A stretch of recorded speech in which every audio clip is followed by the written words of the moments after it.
ایک ہی خاندان کے 6 لوگ جو ہے وہ موقع پر جاں بحق ہوئے، جن میں بچے، خواتین اور ان کے جو ہے مرد حضرات بھی شامل تھے۔ اس نے انٹینشنلی ان کا جو ہے یہ اس گاڑی کی مدد سے مرڈر کیا ہے، پھر اس نے 120 کی سپیڈ سے گاڑی کو بیک کیا، بیک کرنے کے بعد اس نے ان افراد سے اپنا ریونج لینے کے لیے، بدلہ لینے کے لیے اس نے ان کا قتل کیا ہے تھے، اور ایٹ اراؤنڈ 100 اور 107 یا 110 کی سپیڈ پہ واز اراؤنڈ دیٹ۔ ماں باپ سے ایک پسٹل مانگتا ہے، اب اس پسٹل سے جا کے اس سے ہوائی فائرنگ بھی کر سکتا ہے، اس سے کسی کو قتل بھی کر سکتا ہے۔ یہ جو پی ایف ایس اے کی جو رپورٹ ہوگی اور اس کی روشنی کے اندر ہی بچے کو ٹرائل فیس کرنا پڑے گا۔ کیونکہ السلام علیکم ناظرین، آپ دیکھ رہے ہیں سوشل کلک اور میں ہوں آپ کی میزبان سائمہ شہزاد۔ لاہور میں ڈیفنس کے علاقے میں پیش آنے والا دردناک واقعہ، ایک ایسا حادثہ جس کو سنتے ہی ہر کسی کی آنکھ میں جو ہے وہ نمی آئی، اور ایک ہی خاندان کے 6 لوگ جو ہیں وہ موقع پر جاں بحق ہوئے، جن میں بچے، خواتین اور ان کے جو ہے مرد حضرات بھی شامل تھے۔ یہ واقعہ اس وقت سوشل میڈیا پر بہت تیزی سے گردش کرتا نظر آ رہا ہے، اس پر بہت زیادہ چہمگوئیاں ہو رہی ہیں، بات چیت چل رہی ہے اور زیر بحث ہے یہ موضوع۔ جیسے بچہ جو ہے جس طرح سے اس سے غلطی ہوئی، جس طرح سے اس نے یہ حرکت کی، اس سارے واقعے کے بارے میں ڈسکس بھی کریں گے اور بات کریں گے۔ اس حوالے سے آج ہمارے ساتھ سینئر ایڈوکیٹ راؤ طارق محمود صاحب موجود ہوں گے اور ان سے بات کرتے ہیں، پوچھتے ہیں کہ اس سینیریو میں جو قانون کے حوالے سے جو دفعات ہیں، جو سیکشنز ہیں وہ اپلائی ہونے والے ہیں یا ہوں گے، یا کس نظر سے یہ اس واقعے کو دیکھتے ہیں کہ کون کون سی سزا جو ہے اس بچے کو ہو سکتی ہے ممکن حد تک، یا کیس کا کیا بنے گا۔ ان سے بات کرتے ہیں، پوچھتے ہیں۔ السلام وعلیکم السلام۔ سر، یہ بتائیے گا کہ یہ جو ابھی ریسنٹلی آج سے 5 روز قبل لاہور میں ڈیفنس میں جو کار حادثہ واقعہ پیش آیا ہے، اس کو آپ نے بھی اپنی نظر سے دیکھا، قانونی حیثیت کیا ہے اور اس کے حوالے سے بتائیے گا کہ قانون جو ہے وہ کس طرح سے اس کو دیکھ رہا ہے؟ فرسٹ آف آل تو اس واقعے کی جتنی بھی زیادہ مذمت کی جائے، آپ کے چینل کے توسط سے میں اس کی مذمت کرتا ہوں، کیونکہ ایک بچے کی نیگلیجنس سے یا ایک بچے کی کرمنل انٹینشن کی وجہ سے ایک خاندان کے 6 افراد اس دنیا سے چلے گئے، پورے کا پورا خاندان اجڑ گیا، اور ایک بچے کے شوق نے اس معاشرے میں ایک ایسا تصویر پیش کی ہے۔ بگڑے ہوئے رئیس زادے نے ایک فیملی کو اپنے شوق کی خاطر اس نے اس دنیا سے آخرت کی سفر کی طرف روانہ کر دیا۔ اب بات آ جاتی ہے اس کو قانونی نظر سے اور لا کے نظر سے اس کو ہم کس طرح سے دیکھتے ہیں۔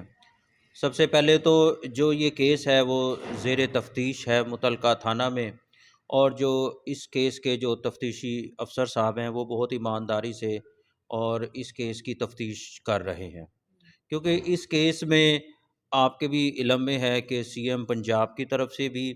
اور دیگر اداروں کی طرف سے بھی اس کیس کو خصوصی طور پر فوقیت دی جا رہی ہے، جو کہ اپریشیٹیبل ہے کہ قانونی تقاضے پورے کرنے کے لیے جتنی بھی متعلقہ پولیس، متعلقہ تھانہ اور تفتیشی افسر صاحب اپنی پیشہ ورانہ ذمہ داریوں کا مظاہرہ کریں گے اور فری اینڈ فیئر اس کی تفتیش ہوگی، تو لازمی طور پر جو ستم رسیدہ گھرانہ ہے، جن کے 6 افراد جس میں معصوم بچے بھی ہیں، خاتون بھی ہیں، خواتین بھی ہیں، مرد بھی ہیں، وہ اس دنیا سے چلے گئے اور ناحق وہ قتل ہو گئے۔ آپ نے اب تک دیکھا کہ جو گھر والے ہیں، پہلے بتایا جا رہا تھا کہ حادثہ ہے، کار حادثہ ہے، اور اس کے بعد جب حقائق اصل سامنے آئے تو پتہ یہ چلا کہ اس نے ان انٹینشنلی نہیں بلکہ انٹینشنلی اس نے یہ جو ہے جرم کیا ہے، اور اس کو ٹارگٹ کلنگ بھی کہہ سکتے ہیں۔ اچھا، 2 چیزیں ہیں اس میں، ایک ہے وقوع موقع کی، جو اس کی گواہان کی پریزنس ہے کہ جو وقوع جس طرح سے ہوا اگر وہ گواہان نے دیکھا، دوسرا بچے کا اپنا بیان ہے۔ اگر تو اس میں کوئی نزاعی بیان ہوتا ہے جسے ڈائنگ ڈیکلریشن کہتے ہیں، کہ جو حادثاتی طور پہ جتنے بھی افراد تھے اگر اس میں سے کوئی مرتے ہوئے پولیس کے روبرو یا کسی بھی مجاز اتھارٹی کو اپنا بیان ریکارڈ کروا دیتا، ایک تو اس کی قانونی طور پہ اس کی جو لیگل اتھینٹیسٹی ہے اس کو دیکھا جانا تھا، لیکن اس کیس کے اندر میرا خیال ہے موقع پر ہی سب جو افراد تھے وہ جاں بحق ہو گئے تھے۔ اب دوسری بات ہے جو بچے کی اپنی دوران تفتیش جو اس کے انکشافات ہوں گے، اس انکشافات کی روشنی میں اور جو تفتیشی افسر صاحب نے موقع سے جو چیزیں کلیکٹ کی ہوں گی اور جو موقع پر جو گواہان ہوں گے، جو موقع کی ایویڈنسز ہوں گی، اس سے اس وقوعے کو ثابت کرنا ہے کہ یہ آیا قتل ہے یا حادثہ ہے۔ بظاہر تو جو یہ نظر آ رہا ہے یہ حادثہ ہی لگتا ہے، لیکن جو اب نئی چیزیں سامنے آئی ہیں جس میں مرنے والوں کے لواحقین کی طرف سے بھی اس چیز کو الیجڈ کیا گیا ہے، اور یہ ایلیگیشن انہوں نے لگائی ہے کہ یہ بچے نے انٹینشنلی، اس کی جو ذہنیت تھی، منظریہ تھا، اس میں ذہنیت مجرمانہ تھی، اور اس نے انٹینشنلی ان کا جو ہے یہ اس گاڑی کی مدد سے مرڈر کیا ہے۔ اس نے پہلے سوچا ہے، پلان کیا ہے، پھر اس نے 120 کی سپیڈ سے گاڑی کو بیک کیا، بیک کرنے کے بعد اس نے ان افراد سے اپنا ریونج لینے کے لیے، بدلہ لینے کے لیے، انتقام لینے کے لیے اس نے ان کا قتل کیا ہے۔ اب یہ ساری چیزیں جو ہیں وہ عدالت میں بھی زیر سماعت ہے میٹر، آنریبل ہائی کورٹ میں بھی زیر سماعت ہے، اور اس کو